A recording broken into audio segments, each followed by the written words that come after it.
So ಎಲ್ಲರಿಗೂ good morning. Welcome to Achievers Academy Shivamogga. ನನ್ನ ಹೆಸರು ಪುನೀತ್ ಅಂತ.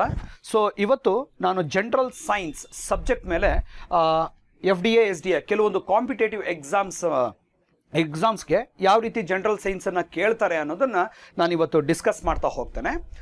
ಸದ್ಯದಲ್ಲೇ GPSTR and HSTR graduate primary school teacher, ಅದೇ ಜೊತೆಗೆ ಹೈಸ್ಕೂಲ್ ಟೀಚರ್ ರೆಕ್ರೂಟ್ಮೆಂಟ್ ಇದು ನೋಟಿಫಿಕೇಶನ್ ಆಗುವ ಸಾಧ್ಯತೆ ಜಾಸ್ತಿ ಇರೋದ್ರಿಂದ ಅದಕ್ಕೂ ಕೂಡ ಇದು ಬಹಳ ಉಪಯುಕ್ತ. ಜೊತೆಗೆ ಎಲ್ಲ ಈಗ ನಾನೇನು ಮೆನ್ಷನ್ ಮಾಡಿದ್ದೀವಿ, ಸೊ ಈ ಎಲ್ಲ ಎಕ್ಸಾಮ್ಸ್ಗಳಿಗೂ ಕೂಡ ಈ ಜನರಲ್ ಸೈನ್ಸು ಬಹಳ ಉಪಯುಕ್ತವಾಗುತ್ತೆ. ಅರ್ಥ ಆಗ್ತಿದೆಯಾ? ಸೊ ಅದರಲ್ಲಿ ಮೇನ್ ಆಗಿ ಫಸ್ಟು ಬಯಾಲಜಿ, ಜೀವಶಾಸ್ತ್ರ, ಹೆಸರಲ್ಲೇ ಇದೆ ನೋಡಿ, ಜೀವಶಾಸ್ತ್ರ. ಅದರಲ್ಲಿ ಮೇನ್ ಆಗಿ ಇಂಪಾರ್ಟೆಂಟ್ ಕೆಲವೊಂದು ಚಾಪ್ಟರ್ಸ್. ಫಸ್ಟ್ ಚಾಪ್ಟರ್ ಯಾವುದು ಅಂದರೆ ಜೀವ ಜಗತ್ತು, ಲಿವಿಂಗ್ ವರ್ಲ್ಡ್ ಅಂತ ಹೇಳ್ತೇವೆ. ಸೊ ಈ ಲಿವಿಂಗ್ ವರ್ಲ್ಡಲ್ಲಿ ಟಾಪಿಕ್ಸ್ ಯಾವುದು ಅಂತಂದರೆ characteristics of living organisms. Characteristics of living organisms. ಒಂದು ಜೀವಿ ಜೀವಂತವಾಗಿದೆಯೋ ಅಂದರೆ ಜೀವ ಇದೆಯೋ ಇಲ್ಲ ಜೀವ ಇಲ್ವೋ ಅಂತ ಆ ಒಂದು ಯಾವ ಬೇಸಿಸ್ ಮೇಲೆ ನಾವು ಕ್ಯಾಟಗರೈಸ್ ಮಾಡ್ತೀವಿ ಅಂತಂದರೆ ಮೇನ್ ಆಗಿ ಈ ಸೆಲ್ಲಿನ ಮೇಲೆ. ಸೊ ಒಂದು ಜೀವಿ ಅಂತ ಅಂದಾಗ ಆ ಜೀವಿಯಲ್ಲಿ ಏನಿರಬೇಕು ಅಂದರೆ ಸೆಲ್ ಅನ್ನೋದಿರಬೇಕು. Structural functional unit of living organisms ಅಂತ ಹೇಳ್ತೇವೆ. ಅರ್ಥ ಆಗ್ತಿದೆಯಾ? ಈ ಸೆಲ್ ಇದೆ, ಈ ಸೆಲ್ ಒಳಗಡೆ ನೋಡಿ ನ್ಯೂಕ್ಲಿಯಸ್ ಇದೆ, ಪ್ಲಾಸ್ಮಾ ಮೆಂಬ್ರೇನ್ ಇದೆ, ಸೆಲ್ ವಾಲ್, ಸೈಟೋಪ್ಲಾಸಮ್, ವ್ಯಾಕ್ಯೂಲ್ಸ್ ಇವೆಲ್ಲವೂ ಇದೆ. ಸೊ ಈ ಸೆಲ್ಲು ನ್ಯೂಕ್ಲಿಯಸ್ ಇದೆ ಅಂತಂದರೆ ಅದ್ರ ಒಳಗಡೆ, ನ್ಯೂಕ್ಲಿಯಸ್ಸಿನ ಒಳಗಡೆ chromosomes, I mean to say DNA, deoxyribose nucleic acid ಇರ್ತದೆ. ಸೊ ಈ ಸೆಲ್ ಮೆಂಬ್ರೇನನ್ನು ನಾವೇನಂತ ಕರಿತೀವಿ, it is also called as a plasma membrane ಅಂತ ಕರಿತೇವೆ. ಜೊತೆಗೆ ಈ ನ್ಯೂಕ್ಲಿಯಸ್ ಅಂತ ಅಂದಾಗ ನೋಡ್ಕೊಳ್ಳಿ, ನ್ಯೂಕ್ಲಿಯಸ್ಸಿನಲ್ಲಿ ಏನಿರ್ತದೆ, DNA ಇರ್ತದೆ. ಯಾವ ಫಾರ್ಮಲ್ಲಿ ಇರುತ್ತೆ ಅಂತಂದರೆ in the form of chromosomes. ಈ ರೀತಿ ನೋಡಿ, ಇದು DNA ಸ್ಟ್ರಕ್ಚರ್ ಯಾವ ರೀತಿ ಇರುತ್ತೆ ನೋಡಿ, DNA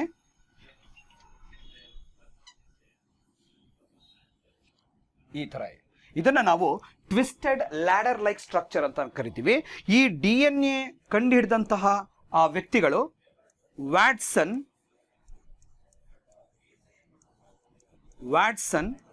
ಆ್ಯಂಡ್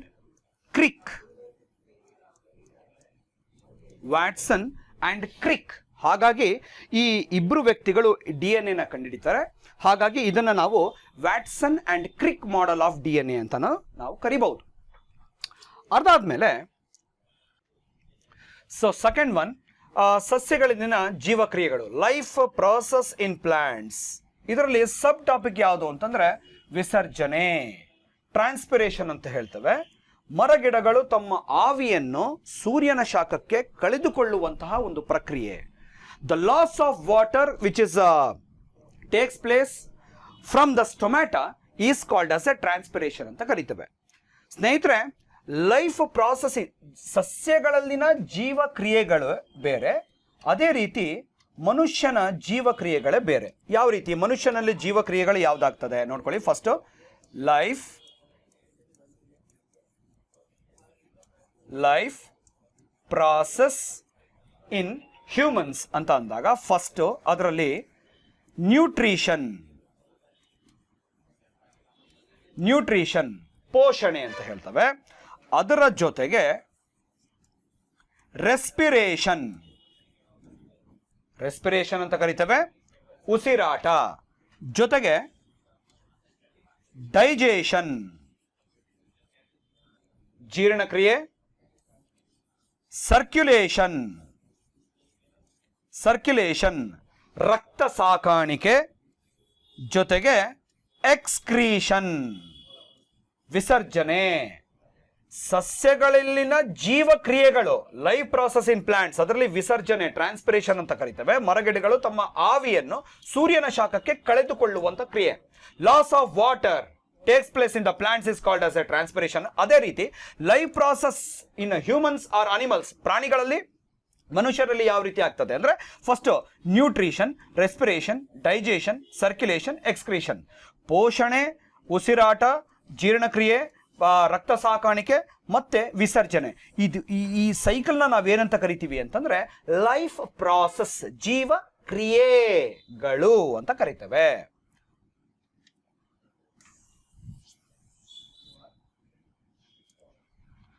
ಅದಾದ್ಮೇಲೆ ನೋಡಿ transpiration, vein carry water into the leaves ಅಂತ ಇದೆ. ವೇನ್ ಅಂತ ಅಂದಾಗ ಈಗ ಸಾಮಾನ್ಯವಾಗಿ ವೇನ್ಸ್ ಅಂತ ಅಂದಾಗ ನರ ಅಂತ ನಾವೇನು ಹೇಳ್ತೀವಿ, ವೇನ್ಸ್ ನರಗಳು ಅಂತ ನಾವೇನು ಹೇಳ್ತೀವಿ. ಅದೇ ರೀತಿ ಪ್ಲಾಂಟ್ಸಿಗೂ ಕೂಡ ಲೀವ್ಸ್ ಅನ್ನಲ್ಲಿ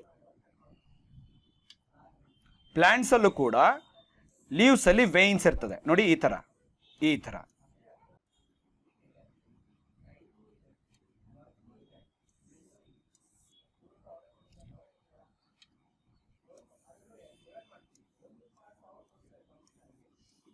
ನೋಡಿ, ಈ ತರ.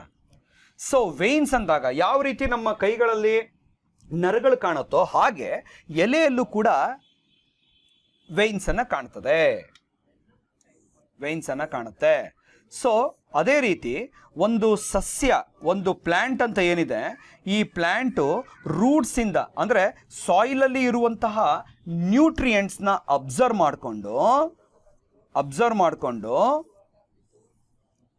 ಸ್ಟೆಮ್ಗೆ ಬಂದಾಗ ಇಲ್ಲಿ ಲೀವ್ಸ್ ಅಲ್ಲಿ ವೇನ್ಸ್, ನ್ಯೂಟ್ರಿಯೆಂಟ್ಸ್ ಏನಿದೆ, ಈ ಸಾಯಿಲ್ ಅಲ್ಲಿ ನ್ಯೂಟ್ರಿಯೆಂಟ್ಸ್ ಏನಿದೆ, ಈ ನ್ಯೂಟ್ರಿಯೆಂಟ್ಸ್ ಏನ್ ಮಾಡ್ಕೊಳ್ಳುತ್ತೆ, ವೇನ್ಸಿನ ಮೂಲಕ ಲೀವ್ಸಿಗೆ ಏನಾಗುತ್ತೆ, ಸಪ್ಲೈ ಆಗ್ತಾ ಹೋಗುತ್ತೆ. ಸೊ ಇದನ್ನ ನಾವು vein carry water into the leaves ಅಂತ ಕರೀತೇವೆ. ಅರ್ಥ ಆಗ್ತಿದೆ ಅಂತ ಅನ್ಕೊಂತೀನಿ. ಜೊತೆಗೆ ಇಲ್ಲಿ ಝೈಲಮ್ ಮತ್ತೆ ಫ್ಲೋಯಮ್ ಅಂತ ಎರಡು ವ್ಯಾಸ್ಕ್ಯುಲರ್ ವೆಸಲ್ಸ್ ಅಂತ ನಾವು ಕರಿತೇವೆ. ವ್ಯಾಸ್ಕ್ಯುಲರ್ ವೆಸಲ್ಸ್, ಝೈಲಮ್ ಮತ್ತೆ phloem, PHLOEM, phloem. So phloem ಅಂತ, ಝೈಲಮ್ ಅಂತ ಅಂದಾಗ ಇದನ್ನ ನಾವು water and nutrients conducting tissue ಅಂತ ಕರಿತೇವೆ. ಜೊತೆಗೆ ಫ್ಲೋಯಮ್ ಅನ್ನ ನಾವೇನಂತ ಕರಿತೀವಿ ಅಂತಂದ್ರೆ ಫುಡ್ ಕಂಡಕ್ಟಿಂಗ್ ಟಿಶ್ಯೂ ಅಂತ ಕರಿತೇವೆ. ಫುಡ್ ಕಂಡಕ್ಟಿಂಗ್ ಟಿಶ್ಯೂ, FD ಅಂದ್ರೆ ಫುಡ್ ಕಂಡಕ್ಟಿಂಗ್ ಟಿಶ್ಯೂ ಅಂತ ಕರಿತೇವೆ. ಝೈಲಮ್ ಅನ್ನ ನಾವು ವಾಟರ್ ಕಂಡಕ್ಟಿಂಗ್ ಟಿಶ್ಯೂ ಅಂತ ಕರಿತೇವೆ. ಈ ಝೈಲಮ್ ರೂಟ್ಸ್ ಅಲ್ಲಿ ಇರುತ್ತೆ, ಫ್ಲೋಯಮ್ ಲೀವ್ಸ್ ಅಲ್ಲಿ ಇರ್ತದೆ. ಓಕೆ, ಅದಾದ್ಮೇಲೆ ನೆಕ್ಸ್ಟ್ ಕಾನ್ಸೆಪ್ಟ್ ಯಾವ್ದು ಬರುತ್ತೆ ಅಂದ್ರೆ ಆಸ್ಮಾಸಿಸ್ ಪ್ರಾಸೆಸ್, ಅಭಿಸರಣೆ ಅಂತ ಹೇಳ್ತೇವೆ. ಅಭಿಸರಣೆ ಅಂತ ಅಂದಾಗ osmosis, the higher concentration to lower concentration molecules ಅಂತ ಏನು ಹೇಳ್ತೀವಿ, ಆ ಮಾಲಿಕ್ಯೂಲ್ಸು ಹೈಯರ್ ಕಾನ್ಸಂಟ್ರೇಷನ್ ಇಂದ ಲೋಯರ್ ಕಾನ್ಸಂಟ್ರೇಷನ್ಗೆ ಸೆಮಿ ಪರ್ಮಿಯಬಲ್ ಮೆಂಬ್ರೇನಿನ ಮೂಲಕ ಬಂದಾಗ ನಾವು ಅದನ್ನು ಆಸ್ಮೋಸಿಸ್ ಅಂತ ಕರಿತೇವೆ. ಜೊತೆಗೆ ಡಿಫ್ಯೂಷನ್ ಪ್ರಾಸೆಸ್ ನೋಡಿ, ಡಿಫ್ಯೂಷನ್ ನಾನು ಏನು ತೋರಿಸಿದೆ, ನಾನು ಫಸ್ಟ್ ಒಂದು ಪ್ಲಾಂಟ್ ಅಂತ ಅಂದಾಗ ರೂಟ್ಸ್ ಇರುತ್ತೆ ನೋಡ್ಕೊಳ್ರಿ, ರೂಟ್ಸು. ಈ ರೂಟ್ಸ್ ಅಲ್ಲಿ ಎಲ್ಲಿ ಇದು ಮರ್ಜ್ ಆಗಿರುತ್ತೆ ಅಂತಂದ್ರೆ ಸಾಯಿಲ್ ಅಲ್ಲಿ ಮರ್ಜ್ ಆಗಿರುತ್ತೆ, ಹೌದಾ? ಈ ಸಾಯಿಲ್ ಅಲ್ಲಿ ಇರುವಂತಹ ನ್ಯೂಟ್ರಿಯೆಂಟ್ಸ್ ಏನಿದೆ, ಆ ನ್ಯೂಟ್ರಿಯೆಂಟ್ಸು ಝೈಲಮ್ ಏನ್ ಮಾಡುತ್ತೆ, ಅಬ್ಸರ್ವ್ ಮಾಡ್ಕೊಳ್ಳುತ್ತೆ. ಸೊ ಝೈಲಮ್ ಅಬ್ಸರ್ವ್ ಮಾಡ್ಕೊಂಡಾಗ ನ್ಯೂಟ್ರಿಯೆಂಟ್ಸು ಇಡೀ ಪ್ಲಾಂಟ್ ಬಾಡಿಗೆ ಏನಾಗುತ್ತೆ, ಸರ್ಕ್ಯುಲೇಟ್ ಆಗ್ತಾ ಹೋಗ್ತದೆ. ಇಡೀ ಪ್ಲಾಂಟ್ ಬಾಡಿಗೆ ಸರ್ಕ್ಯುಲೇಟ್ ಆಗ್ತಾ ಹೋಗುತ್ತೆ. ಯಾವ ರೀತಿ ಸರ್ಕ್ಯುಲೇಟ್ ಆಗುತ್ತೆ ಅಂತಂದ್ರೆ with the help of diffusion process, ಪ್ರಸರಣ ಕ್ರಿಯೆ. With the help of diffusion process, ಕನ್ನಡದಲ್ಲಿ ಅದನ್ನ ನಾವು ಪ್ರಸರಣ ಕ್ರಿಯೆ ಅಂತ ಕರಿತೀವಿ. ನೋಡ್ಕೊಳ್ಳಿ, light, sunlight, carbon dioxide, oxygen, glucose, ಇಲ್ಲಿ ಕೆಳಗಡೆ ರೂಟ್ಸ್ ಅಂತ ಇದೆ, ಹೌದಾ? ಸೊ ರೂಟ್ ಅಂತ ಅಂದಾಗ ನೋಡಿ, ಇಲ್ಲಿ ಮಣ್ಣಿನಲ್ಲಿ ಇರುವಂತಹ ಖನಿಜಗಳು ನೋಡಿ, ಮಣ್ಣಿನಲ್ಲಿ ಇರುವಂತಹ ಖನಿಜ ಅಂಶ ಅಂತ ಏನಿದೆ, ಮಿನರಲ್ಸ್ ಅಂತ ಏನಿದೆ, ಈ ಮಿನರಲ್ಸ್ ಏನ್ ಮಾಡುತ್ತೆ, with the help of xylem vascular tissue ಸಹಾಯದೊಂದಿಗೆ ಈ ಮಣ್ಣಲ್ಲಿ ಇರುವಂತಹ ಖನಿಜ ಏನ್ ಮಾಡ್ಕೊಳ್ಳುತ್ತೆ, ಝೈಲಮ್ ಅಬ್ಸರ್ವ್ ಮಾಡಿಕೊಂಡು ಡಿಫ್ಯೂಷನ್ ಪ್ರಾಸೆಸ್ಸಿನ ಮೂಲಕ ಈ ರೀತಿ ಏನಾಗುತ್ತೆ ಅಂದ್ರೆ ಸ್ಪ್ರೆಡ್ ಆಗ್ತಾ ಹೋಗ್ತಾ ಇರುತ್ತೆ, ಸಪ್ಲೈ ಆಗ್ತಾ ಹೋಗ್ತಾ ಇರುತ್ತೆ. ಅರ್ಥ ಆಗ್ತಿದ್ಯಾ? ಅದನ್ನ ನಾವು ಡಿಫ್ಯೂಷನ್ ಪ್ರಾಸೆಸ್ ಅಂತ ಕರಿತೇವೆ. ಅದ್ರ ಜೊತೆಗೆ ಯಾವಾಗ ಈ ಸನ್ಲೈಟ್, ಫೋಟೋಸಿಂಥಸಿಸ್ ಅಂತ ಕರಿತೀವಿ, ಫೋಟೋ ನೋಡಿ, ಇಲ್ಲಿ ಗಿಡ ಮತ್ತೆ ಒಂದು ಸನ್ ಇದೆ ಅಂತಂದ್ರೆ ಅದನ್ನ ನಾವು ಫೋಟೋಸಿಂಥಸಿಸ್ ಪ್ರಾಸೆಸ್ ಅಂತ ಕರಿತೇವೆ. ಕನ್ನಡದಲ್ಲಿ ಫೋಟೋಸಿಂಥಸಿಸ್ ಪ್ರಾಸೆಸ್ ಕನ್ನಡದಲ್ಲಿ ನಾವೇನಂತ ಕರಿತೀವಿ ಅಂತಂದ್ರೆ ದ್ಯುತಿ ಸಂಶ್ಲೇಷಣೆ ಕ್ರಿಯೆ ಅಂತ ಕರಿತೇವೆ. ದ್ಯುತಿ ಸಂಶ್ಲೇಷಣೆ ಅಂತಂದ್ರೆ ಸಂಶ್ಲೇಷಣೆ ಕ್ರಿಯೆ ಅಂತ ಕರಿತೇವೆ. ದ್ಯುತಿ ಸಂಶ್ಲೇಷಣೆ ಅಂತಂದ್ರೆ ಬೆಳಕು, ಸೂರ್ಯನ ಬೆಳಕಿನಿಂದ ಸಸ್ಯವು ತನ್ನ ಆಹಾರವನ್ನ ತಾನೇ ತಯಾರಿಸಿಕೊಳ್ಳುವಂತಹ ಕ್ರಿಯೆಗೆ ನಾವು ದ್ಯುತಿ ಸಂಶ್ಲೇಷಣೆ ಫೋಟೋಸಿಂಥಸಿಸ್ ಪ್ರಾಸೆಸ್ ಅಂತ ಕರಿತೇವೆ. ಅದೇ ರೀತಿ ನೋಡಿ, ಸಸ್ಯ ಯಾವಾಗ ಈ ಫೋಟೋಸಿಂಥಸಿಸ್ ಪ್ರಾಸೆಸ್ ಆಗುತ್ತೋ ಅಂದ್ರೆ ನೋಡ್ಕೊಳ್ಳಿ, ಒಂದ್ಸರಿ ರಿಯಾಕ್ಷನ್ ಅಲ್ಲಿ ಬರೆದು ನಾನು ತೋರಿಸ್ತೇನೆ.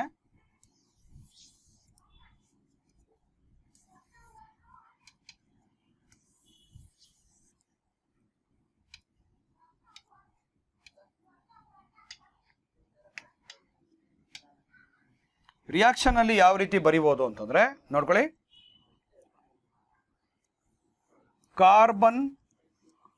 ಕಾರ್ಬನ್ ಡೈಆಕ್ಸೈಡ್ ಪ್ಲಸ್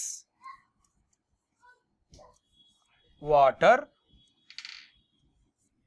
ಮೇಲ್ಗಡೆ ಸನ್ಲೈಟ್, ಕೆಳಗಡೆ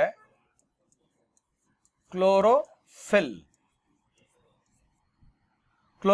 ಇದರಿಂದ ನಮಗೇನು ಬರುತ್ತೆ ಅಂತಂದ್ರೆ ನೋಡಿ, ಗ್ಲೂಕೋಸ್ ಅಂತ ಇದೆ, GLUCOSE, ಗ್ಲೂಕೋಸಿನ ಫಾರ್ಮುಲಾ C6H12O6 ಪ್ಲಸ್ ಆಕ್ಸಿಜನ್ ಅಂತ ಏನಿದೆ, ಆಕ್ಸಿಜನ್.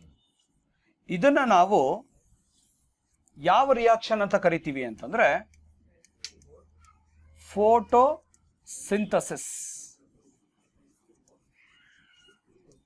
ಫೋಟೋಸಿಂಥಸಿಸ್ ರಿಯಾಕ್ಷನ್ಸ್ ಅಂತ ಕರಿತೇವೆ. ಅರ್ಥ ಆಗ್ತಿದ್ಯಾ? ಸೊ ನೋಡ್ಕೊಳ್ಳಿ, ಕಾರ್ಬನ್ ಡೈಆಕ್ಸೈಡ್ ಜೊತೆಗೆ water gives rise to sunlight ಇದೆ. ಸಸ್ಯದ ಇಲ್ಲಿ ಎಲ್ಲ ಹಸಿರು ಕಲರ್ ಇದೆ. ಸೊ ಹಸಿರು ಕಲರ್ ಯಾಕಿದೆ ಅಂತಂದ್ರೆ ಅದ್ರ ಒಳಗಡೆ ಇರುವಂತಹ ಕ್ಲೋರೋಫಿಲ್, ಇಲ್ಲಿ ಕ್ಲೋರೋಫಿಲ್ ಬರ್ದಿದ್ದಾನೆ. ಈ ಕ್ಲೋರೋಫಿಲ್ ಸನ್ಲೈಟ್ ಅನ್ನ ಟ್ರ್ಯಾಪ್ ಮಾಡ್ಕೊಂಡು C6H12O6 ಶರ್ಕರ ಪಿಷ್ಟ ಅಂತಾನು ಹೇಳ್ತೀವಿ, ಇಲ್ಲ ಗ್ಲೂಕೋಸ್ ಅಂತನಾದ್ರೂ ಹೇಳ್ತೀವಿ, ಇಲ್ಲ ಸ್ಟಾರ್ಚ್ ಅಂತನಾದ್ರೂ ಕರಿತೇವೆ. ಸೊ C6H12O6 ಗ್ಲೂಕೋಸ್ನ ಪ್ಲಸ್ ಆಕ್ಸಿಜನ್ ಏನ್ ಮಾಡುತ್ತೆ ನಮಗೆ, ಆಕ್ಸಿಜನ್ ನಮಗೆ ಏನ್ ಮಾಡುತ್ತೆ, ಆಕ್ಸಿಜನ್ ಕೊಡುತ್ತೆ. ಅರ್ಥ ಆಗ್ತಿದ್ಯಾ? ಅದಾದ್ಮೇಲೆ ನೆಕ್ಸ್ಟ್ ಆಕ್ಟಿವ್ ಟ್ರಾನ್ಸ್ಪೋರ್ಟ್, ಸಕ್ರಿಯ ಸಾರಿಗೆ. ನೋಡ್ಕೊಳ್ಳಿ, ಸಕ್ರಿಯ ಸಾರಿಗೆ ಅಂತಂದ್ರೆ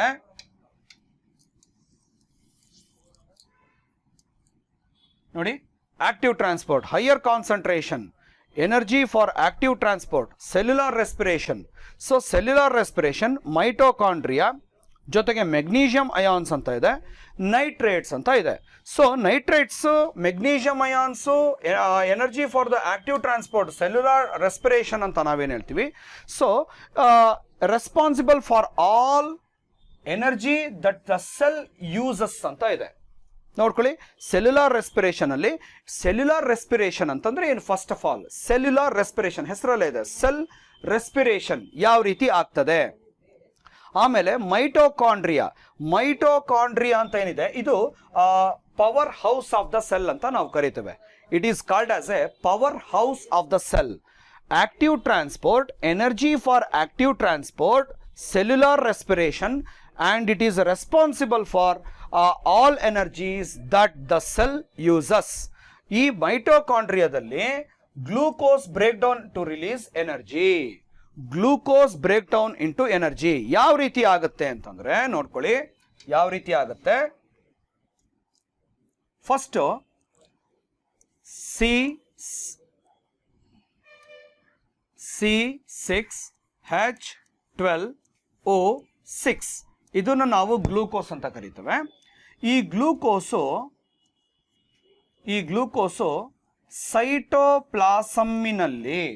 ಸೈಟೋಪ್ಲಾಸಮ್ಮಿನಲ್ಲಿ ಪೈರುವೇಟ್ ಆಗಿ ಅಥವಾ ಪೈರುವಿಕ್ ಆಸಿಡ್ ಅಂತನಾದ್ರೂ ಕರಿತೀವಿ, ಪೈರುವೇಟ್ ಆಗಿ ಫಸ್ಟ್ ಕನ್ವರ್ಟ್ ಆಗುತ್ತೆ,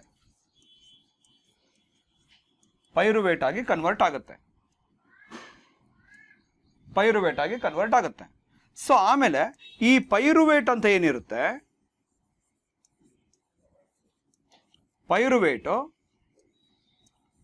ಮೈಟೋಕಾಂಡ್ರಿಯಾ ಅಂತ ಏನಿದೆಯಲ್ಲ, ಮೈಟೋಕಾಂಡ್ರಿಯಾದಲ್ಲಿ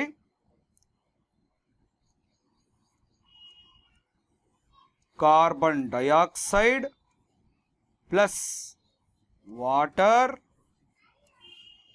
ಪ್ಲಸ್ ATP ಅಡಿನೋಸಿನ್ ಟ್ರೈಫಾಸ್ಫೇಟ್ ಅಂತ ಕರಿತೀವಿ. ಇದನ್ನು ನಾವು energy currency of the cell ಅಂತ ಕರಿತೀವಿ. Energy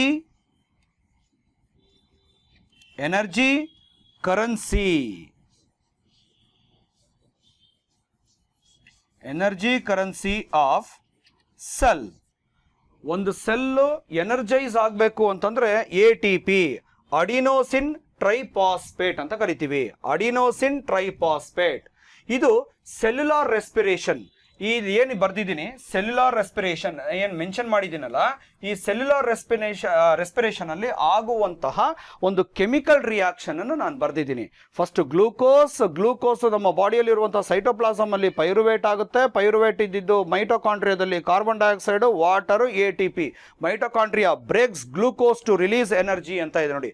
mitochondria break down of glucose and releases energy ಅಂತ ಅಂದಾಗ ಎನರ್ಜಿ ನಮಗೆ ಯಾವ ಫಾರ್ಮ್ ಅಲ್ಲಿ ಸಿಗುತ್ತೆ ಅಂತಂದ್ರೆ ATP ಅಲ್ಲಿ ಸಿಗುತ್ತೆ. ATP ಅಂತಂದ್ರೆ ಅಡಿನೋಸಿನ್ ಟ್ರೈಫಾಸ್ಫೇಟ್. ಈ ಒಂದು ಮೂಲಕ ನಮ್ಮ ಬಾಡಿಗೆ ಏನಾಗುತ್ತೆ ಎನರ್ಜಿ ಕರೆನ್ಸಿ ಆಗುತ್ತೆ. Energy is converted into currency. It is also called as energy currency of the cell, power house of the cell. ನಮ್ಮ ಸೆಲ್ಲಿಗೆ ಪವರ್ ಬರಬೇಕು ಅಂತಂದ್ರೆ ATP ಆಗಲೇಬೇಕು, ಕನ್ವರ್ಷನ್ ಆಗಲೇಬೇಕು.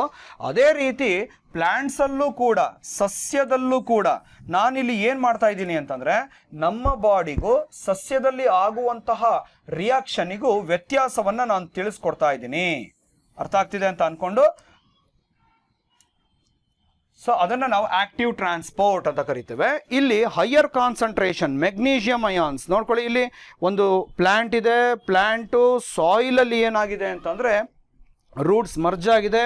ಸೊ ರೂಟ್ಸ್ ಮರ್ಜ್ ಆದಾಗ ಹೈಯರ್ ಕಾನ್ಸಂಟ್ರೇಷನ್ ಸಾಯಿಲಲ್ಲಿ ಇರುವಂತಹ ಮಿನರಲ್ ಕಂಟೆಂಟ್ ಅಂತ ಏನಿದೆ ಆ ಮಿನರಲ್ ಕಂಟೆಂಟು ನೋಡಿ, higher concentration active transport mineral content ಎಲ್ಲ ಏನಾಗ್ತಾ ಇದೆ ಅಂತಂದರೆ ಟ್ರಾನ್ಸ್ಪೋರ್ಟೇಷನ್ ಆಗ್ತಾ ಇದೆ.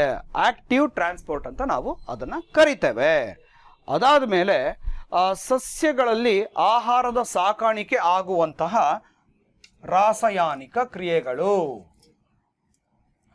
Translocation of food and water ಅಂತ ಕರಿತೇವೆ. ಸಸ್ಯದಲ್ಲಿ ಆಹಾರದ ಸಾಗಾಣಿಕೆ ಆಗುವಂತಹ ಪ್ರಕ್ರಿಯೆ ಟ್ರಾನ್ಸ್ಲೊಕೇಶನ್ ಆಫ್ ದ ಫುಡ್. ನೋಡ್ಕೊಳ್ಳಿ, ಟ್ರಾನ್ಸ್ಲೊಕೇಶನ್ ಆಫ್ ದ ಫುಡ್ ಅಂತ ಅಂದಾಗ ಮೇನ್ ಆಗಿ ಇದಕ್ಕೆ ನಾವು ಸಂಬಂಧಪಟ್ಟ ಇನ್ಫಾರ್ಮೇಶನ್ ಇನ್ನೂ ಜಾಸ್ತಿ ಬೇಕು ಅಂತಂದ್ರೆ ನೋಡ್ಕೊಳ್ಳಿ. ಫಸ್ಟ್ ಇದಕ್ಕೆ ಫ್ಲೋಯಮ್. ಸೊ ಫ್ಲೋಯಮ್ ಎಲ್ಲಿರುತ್ತೆ ಅಂತಂದ್ರೆ ಲೀವ್ಸ್ ಅಲ್ಲಿ ಇರ್ತದೆ. ಯಾವಾಗ ಒಂದು ಸನ್ಲೈಟನ್ನ ಪ್ಲಾಂಟ್ ಅಬ್ಸರ್ವ್ ಮಾಡ್ಕೊಳ್ಳುತ್ತೋ, ರೇಸನ್ನ ಲೀವ್ಸ್ ಅಬ್ಸರ್ವ್ ಮಾಡ್ಕೊಳ್ಳುತ್ತೋ, ಅವಾಗ ಏನಾಗುತ್ತೆ ಫೋಟೋಸಿಂಥಸಿಸ್ ಪ್ರಾಸೆಸ್ ಆಗ್ತದೆ. ಈ ಫೋಟೋಸಿಂಥಸಿಸ್ ಪ್ರಾಸೆಸ್ ಅಂದರೆ ಈ translocation of food and water. ಹಾಗಾದರೆ ಟ್ರಾನ್ಸ್ಲೊಕೇಶನ್ ಆಫ್ ಫುಡ್, ಪ್ಲಾಂಟಿನ ಫುಡ್ ಯಾವುದು ಅಂತಂದರೆ ಸ್ಟಾರ್ಚನ್ನು ನಾವು ಏನಂತ ಕರಿತೀವಿ, ಶರ್ಕರ ಪಿಷ್ಟಗಳು ಅಂತ ನಾವೇನು ಹೇಳ್ತೀವಲ್ಲ, ಆ ಸ್ಟಾರ್ಚು ಎಲ್ಲಿರುತ್ತೆ ಅಂತಂದರೆ ಸಸ್ಯದ ಎಲೆಯಲ್ಲಿ ಇರುತ್ತೆ. Starch is also called as a glucose ಅಂತ ನಾವು ಕರಿತೀವಿ ನಾವು. ಸೊ ಈ ಸ್ಟಾರ್ಚು ಇಲ್ಲೇನು ಮಾರ್ಕ್ ಮಾಡಿದ್ದೀನಿ ನೋಡಿ, ಇಲ್ಲಿ ನೋಡಿ ಕೆಂಪು ಕಲರ್ ಅಂತ ಏನಿದೆಯಲ್ಲ, ಸೊ ಈ ಕೆಂಪು ಕಲರ್ ಏನು ಇಂಡಿಕೇಟ್ ಮಾಡುತ್ತೆ ಅಂತಂದ್ರೆ ಸ್ಟಾರ್ಚ್ ಇದೆ ಅಂತ, ಈ ಸಸ್ಯದಲ್ಲಿ ಸ್ಟಾರ್ಚ್ ಇದೆ ಅಂತ ಅರ್ಥ. ಈ ಸ್ಟಾರ್ಚು ಎಲೆಯಿಂದ ಯಾವ ರೀತಿ ಸರ್ಕ್ಯುಲೇಟ್ ಆಗುತ್ತೆ ಅಪ್ ಟು ರೂಟಿಗೆ ಯಾವ ರೀತಿ ಸರ್ಕ್ಯುಲೇಟ್ ಆಗುತ್ತಲ್ಲ ಅದನ್ನು ನಾವು ಟ್ರಾನ್ಸ್ಲೊಕೇಶನ್ ಅಂತ ಕರಿತೇವೆ. ಇಲ್ಲಿ ಝೈಲಮ್ ಮತ್ತು ಫ್ಲೋಯಮಿನ ಪಾರ್ಟ್ ಏನಿದೆ ಆ ಪಾರ್ಟ್ ಬಹಳ ಮುಖ್ಯ ಆಗುತ್ತೆ. ಈ ಝೈಲಮ್ ಅಂತ ಏನಿರುತ್ತಲ್ಲ, ಈ ಝೈಲಮ್ ನೋಡ್ಕೊಳ್ಳಿ, ಈ ಝೈಲಮು ರೂಟ್ಸಿನ ಟಿಪ್ಪಲ್ಲಿ ಇರುತ್ತೆ. ಇಲ್ಲಿ ಈ ಥರ ತುದಿಯಲ್ಲಿ ಇರುತ್ತೆ, ರೂಟ್ಸ್ ಟಿಪ್ಪಲ್ಲಿ ಇರುತ್ತೆ xylem. It is also called as a water and mineral conducting tissue. Phloem ಅಂತ ಅಂದಾಗ ಲೀವ್ಸ್ ಅಲ್ಲಿ ಇರುತ್ತೆ. ಸೊ ಲೀವ್ಸ್ ಅಲ್ಲಿ ಇರುವಂತಹ ಸ್ಟಾರ್ಚ್ ಅಂದ್ರೆ ಪ್ಲಾಂಟ್ ಫುಡ್ ಅಂತ ನಾವೇನು ಏನಂತ ಕರಿತೀವಿ. ಸೊ ಆ ಪ್ಲಾಂಟ್ ಫುಡ್ ಯಾವ್ದಪ್ಪ, what is the name of the plant food ಅಂತಂದ್ರೆ ಸ್ಟಾರ್ಚ್. ಈ ಸ್ಟಾರ್ಚು ಫ್ಲೋಯಮ್ಮಿನ ಮೂಲಕ ಏನಾಗುತ್ತೆ ಅಂತಂದ್ರೆ ಅಪ್ ಟು ರೂಟ್ಸ್ ವರೆಗೂ ಸರ್ಕ್ಯುಲೇಟ್ ಆಗುತ್ತೆ. ಆ ಒಂದು ಮೂಮೆಂಟ್, ಆ ಸಸ್ಯಗಳಲ್ಲಿ ಆಹಾರದ ಸಾಗಾಣಿಕೆಗೆ ನಾವೇನಂತ ಕರಿತೀವಿ, translocation of the food and water ಅಂತ ನಾವು ಕರಿತೇವೆ. Mechanism of opening and closing of stomata, ಪತ್ರರಂಧ್ರಗಳ ತೆರೆಯುವ ಮತ್ತು ಮುಚ್ಚುವಂತಹ ಕಾರ್ಯವಿಧಾನ. Mechanism of opening and closing of stomata, ಈ ಒಂದು ಸಬ್ ಟಾಪಿಕಲ್ಲಿ ಗಾರ್ಡ್ ಸೆಲ್ಸ್ ಅಂತ ಇದೆ. ಅಲ್ಲಿ ನೋಡಿ, ಇಲ್ಲಿ ಗಾರ್ಡ್ ಸೆಲ್ಸ್ ಇದೆಯಲ್ಲ, ಈ ಗಾರ್ಡ್ ಸೆಲ್ಸ್ ಬಹಳ ಅತಿ ಮುಖ್ಯವಾದಂತಹ ಪಾತ್ರವನ್ನು ನಿರ್ವಹಣೆ ಮಾಡುತ್ತೆ. ಯಾವುದರಲ್ಲಿ? ಒಂದು ಸ್ಟೊಮ್ಯಾಟೊ ಓಪನ್ ಆಗಲಿಕ್ಕೆ, ಕ್ಲೋಸ್ ಆಗಲಿಕ್ಕೆ ಈ ಗಾರ್ಡ್ ಸೆಲ್ಸ್ ಇದೆಯಲ್ಲ, ಈ ಗಾರ್ಡ್ ಸೆಲ್ಸ್ ಬಹಳ ಇಂಪಾರ್ಟೆಂಟ್, ವೈಟಲ್ ರೋಲ್ ಅಂತ ನಾವೇನು ಹೇಳ್ತೀವಿ. It will place a vital role in the mechanism of opening and closing of a stomata. Guard cells ಅಂತ ಏನಿದೆ, ಪತ್ರರಂಧ್ರಗಳ ತೆರೆಯುವಿಕೆ ಮತ್ತೆ ಮುಚ್ಚುವಂತಹ ಕಾರ್ಯವಿಧಾನ. ಸೊ ಇದಕ್ಕೊಂದು ಎಕ್ಸಾಂಪಲ್ ಏನು ಅಂತಂದ್ರೆ, ಪ್ಲಾಂಟಿನಲ್ಲಿ ಸ್ಟೊಮ್ಯಾಟಾ ಇರ್ತದೆ, as you all know that. ಅದಾದ್ಮೇಲೆ ನೋಡಿ, ಇಲ್ಲಿ ಈ ಸ್ಪೆಲ್ಲಿಂಗ್ ಇಲ್ಲಿ ಒಂಚೂರು ರಾಂಗ್ ಆಗಿದೆ. ಸ್ಟೊಮ್ಯಾಟಾ,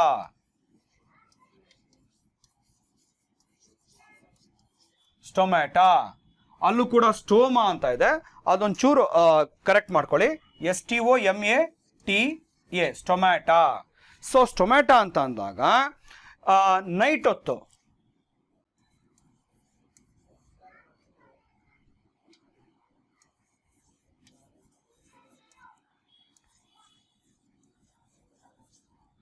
ರಾತ್ರಿ ಹೊತ್ತು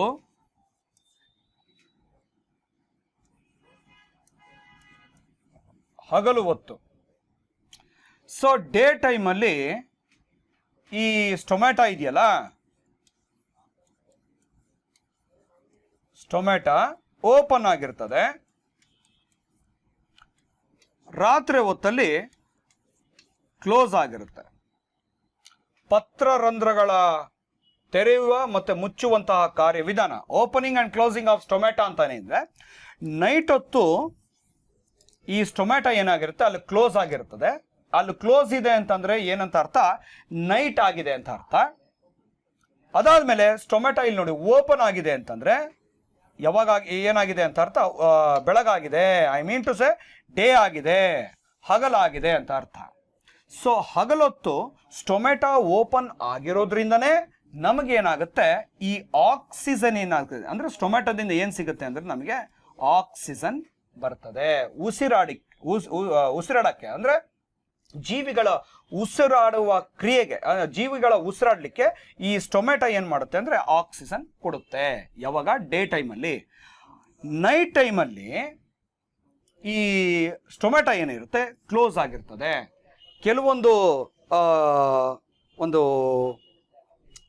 ಕೆಲವು ಸರಿ ಇದು ಯಾವುದೋ ಮರದ ಕೆಳಗಡೆ, ಎಲ್ಲಿ ಹುಣಸೆ ಮರದ ಕೆಳಗಡೆ ಮಲ್ಕೋಬೇಡಿ, ಅದೇನೇನೋ ಆಗುತ್ತೆ, ನೆಗೆಟಿವ್ ಎನರ್ಜಿ ಎಲ್ಲ ಇರುತ್ತೆ ಅಂತ ಕೆಲವರು ಹೇಳ್ತಾರೆ.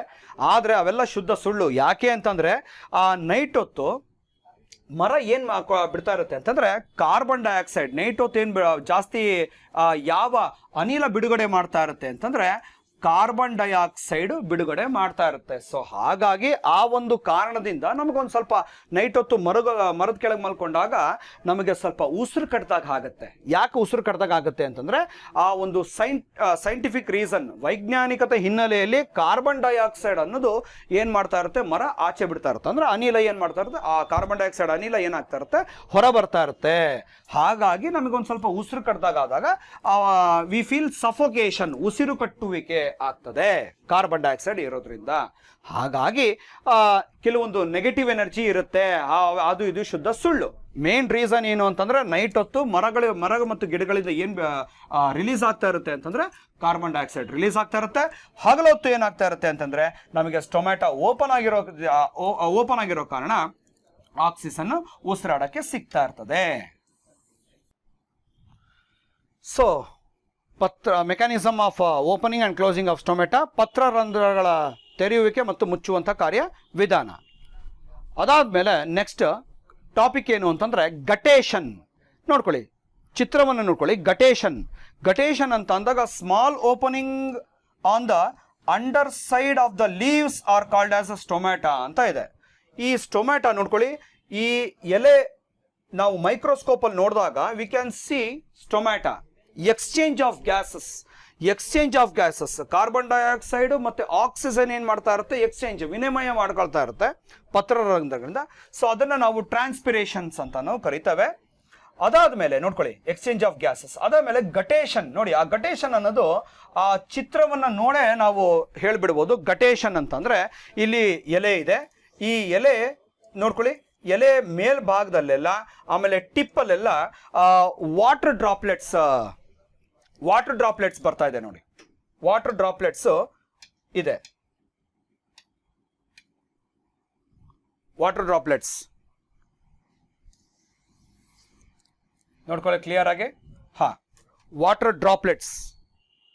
ಸೊ ಗಟೇಷನ್ ಅಂತ ಅಂದಾಗ loss of water takes place at the tip of the leaves is called as a guttation. Excess amount of water, loss of excess amount of water takes place at the tip of the leaves is called as a guttation ಅಂತ ನಾವು ಕರಿತೀವಿ. ಈ ಗಟೇಷನ್ ಅಂದಾಗ ಈ ಚಿತ್ರವನ್ನ ನೆನಪು ಮಾಡಿಕೊಂಡ್ರೆ ಆರಾಮಾಗೆ ನೀವು ಕೊಟ್ಟಿರ್ತಕ್ಕಂಥ 4 ಆಪ್ಷನ್ಸ್ ಅಲ್ಲಿ ಈಸಿಯಾಗಿ ಆಪ್ಷನ್ಸ್ ನ ಫೈಂಡ್ ಔಟ್ ಮಾಡಬಹುದು. ಸಸ್ಯದ ಎಲೆಗಳ ತುದಿ ಟಿಪ್ ಮೇಲೆ ಕ್ಸೈಲಮ್ ರಸದ ಹನಿಗಳ ಹೊರಸೂಸುವಿಕೆ.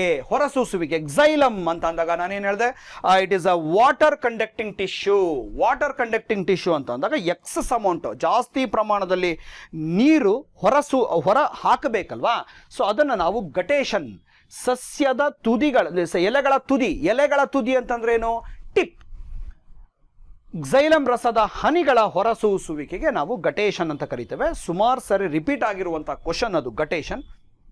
ಅದಾದ್ಮೇಲೆ ಸಸ್ಯಗಳ ಅನುವರ್ತನ ಚಲನೆಗಳು ಟ್ರಾಪಿಕ್ ಮೂಮೆಂಟ್ಸ್ ಅಂತ ಕರಿತೇವೆ.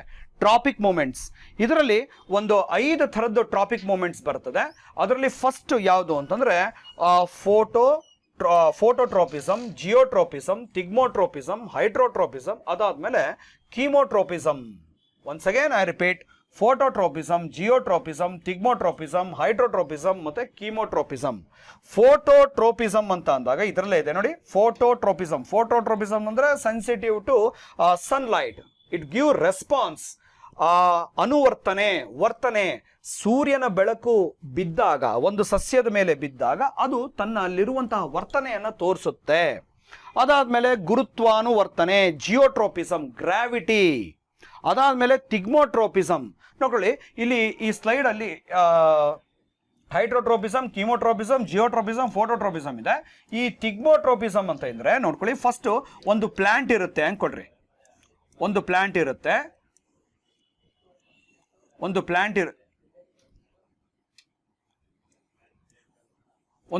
ಇರುತ್ತೆ. ಈ ಪ್ಲಾಂಟಿಗೆ ನಾವೇನಾರ ಈ ತರ ಟಚ್ ಮಾಡಿದಾಗ ನೋಡಿ, ಈ ಲೀವ್ಸಿಗೆ ನಾವು ಟಚ್ ಮಾಡಿದಾಗ ಅದು ಎಲೆ ಎಲ್ಲ ಏನಾಗುತ್ತೆ, ಮುದುಡ್ಕೊಂಡ್ಬಿಡುತ್ತೆ. ನೋಡ್ಕೊಳ್ಳಿ, ಟಿಗ್ಮೋಟ್ರೋಪಿಸಮ್ ಅಂತ ಅಂದ್ರೆ ಒಂದು ಸಸ್ಯದ ಎಲೆಗೆ ನಾವು ಮುಟ್ಟಿದಾಗ ಆ ಎಲೆ ಏನಾಗುತ್ತೆ, ಮುದುಡ್ಕೊಂಡ್ಬಿಡುತ್ತೆ. ಆ ಮುದುಡ್ಕೊಳ್ಳುವಂತಹ ಒಂದು ಇದಕ್ಕೆ ಸ್ಪರ್ಶಕ್ಕೆ ನಾವು ಆ ತಿಗ್ಮೋಟ್ರೋಪಿಸಮ್ ಅಂತ ಕರಿತೇವೆ, ಸ್ಪರ್ಶಾನುವರ್ತನೆ ಅಂತ ಕರಿತೇವೆ. ಸೊ ಸ್ಪರ್ಶಾನುವರ್ತನೆ ಅಂದಾಗ ನಿಮ್ಮ ತಲೆಯಲ್ಲಿ ಏನ್ ಬರಬೇಕು, ಮಿಮೋಸಾ ಪುಡಿಕಾ, ಟಚ್ ಮೀ ನಾಟ್ ಪ್ಲಾಂಟ್ ಅಂತಾನು ಕರಿತೇವೆ.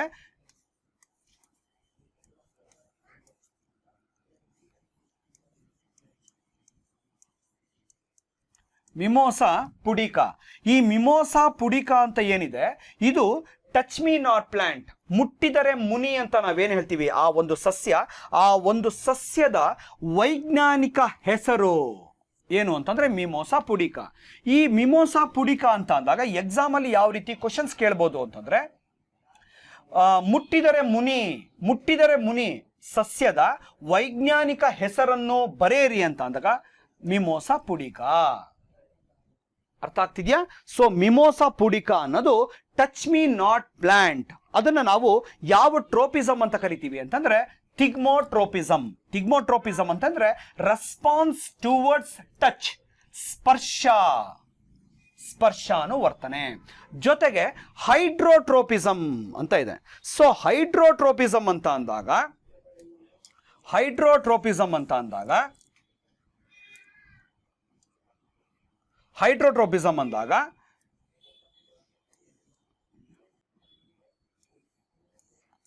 ನೋಡಿ, ಹೈಡ್ರೋಟ್ರೋಪಿಸಮ್ ಇಲ್ಲಿ ಎಲ್ಲೋ ಒಂದು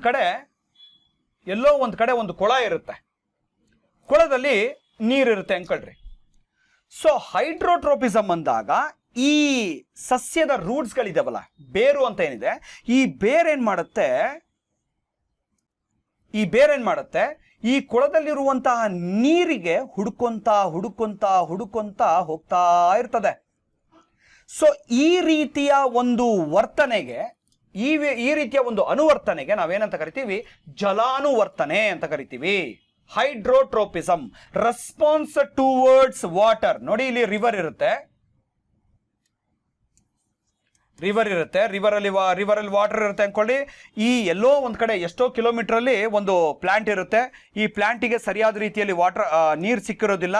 ಸೊ ಅವಾಗ ಏನ್ ಮಾಡುತ್ತೆ, ಈ ರೂಟ್ಸ್ಗಳು ಏನ್ ಮಾಡುತ್ತೆ ಅಂದ್ರೆ ಹುಡುಕೊಂತ, ಅಂದ್ರೆ ವಾಟರ್ ಎಲ್ಲಿದೆ, ಆ ವಾಟರ್ ಎಲ್ಲಿದೆಯೋ ಅಲ್ಲಿವರೆಗೂ ಹುಡುಕೊಂತ ಹೋಗುತ್ತೆ. ಸೊ ಇದನ್ನ ನಾವು ಹೈಡ್ರೋಟ್ರೋಪಿಸಮ್ ಅಂತ ಕರಿತೇವೆ, ಜಲಾನುವರ್ತನೆ.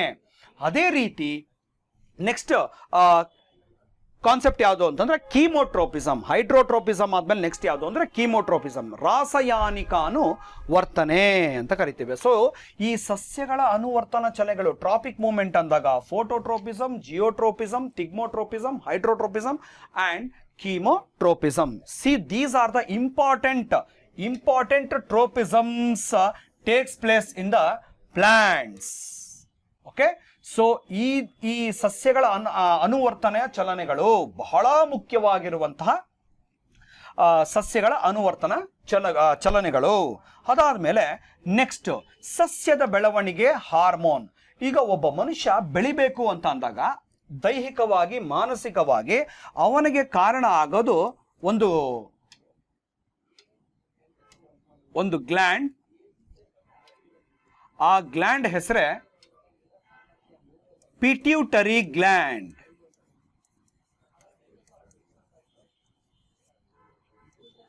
ಪಿಟ್ಯೂಟರಿ ಗ್ಲ್ಯಾಂಡ್ ಒಬ್ಬ ವ್ಯಕ್ತಿಗಾಗ್ಲಿ, ಒಂದು ಪ್ರಾಣಿಗಾಗ್ಲಿ, ಈ ಗ್ಲ್ಯಾಂಡ್ ದೈಹಿಕವಾಗಿ, ಮಾನಸಿಕವಾಗಿ ಬೆಳವಣಿಗೆಯನ್ನು ಕೊಡುವಂಥದ್ದು. ಅದೇ ರೀತಿ ಸಸ್ಯ ಯಾವ ರೀತಿ, ಒಂದು ಸಣ್ಣ ಗಿಡ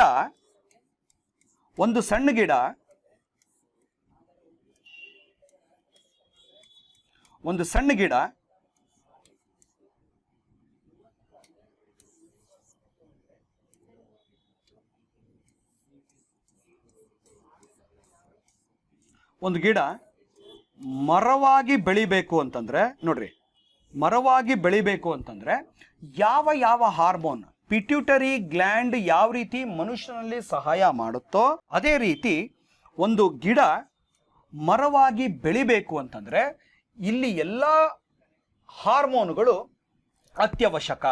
ಅದರಲ್ಲಿ ಮೇನ್ ಆಗಿ auxin, gibberellin, ಈಥೈಲಿನ್, cytokinin, abscisic acid.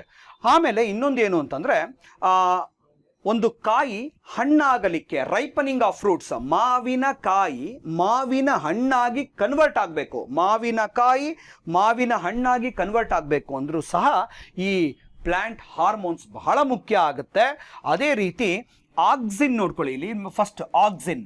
ಈ ಆಕ್ಸಿನ್ ಅಂದಾಗ ನೋಡ್ಕೊಳ್ಳಿ, ಯಾವ ರೀತಿ ಒಬ್ಬ ಮನುಷ್ಯನಲ್ಲಿ ಆಗಲಿ, ಪ್ರಾಣಿಗಳಲ್ಲಾಗಲಿ ಮೂಳೆಗಳು ಯಾವ ರೀತಿ ಡೆವಲಪ್ ಆಗ್ತಾ ಹೋಗ್ತಾ ಇರುತ್ತೋ ಹಾಗೆ ಒಂದು ಸಸ್ಯನೂ ಕೂಡ ಮರ ಆಗಬೇಕು ಅಂತಂದ್ರೆ ಫಸ್ಟ್ ನೋಡಿ, ಇನ್ನು ಬೆಳವಣಿಗೆ ಆಗ್ತಾ ಹೋಗ್ತಾ ಇರ್ತೀಗೆ.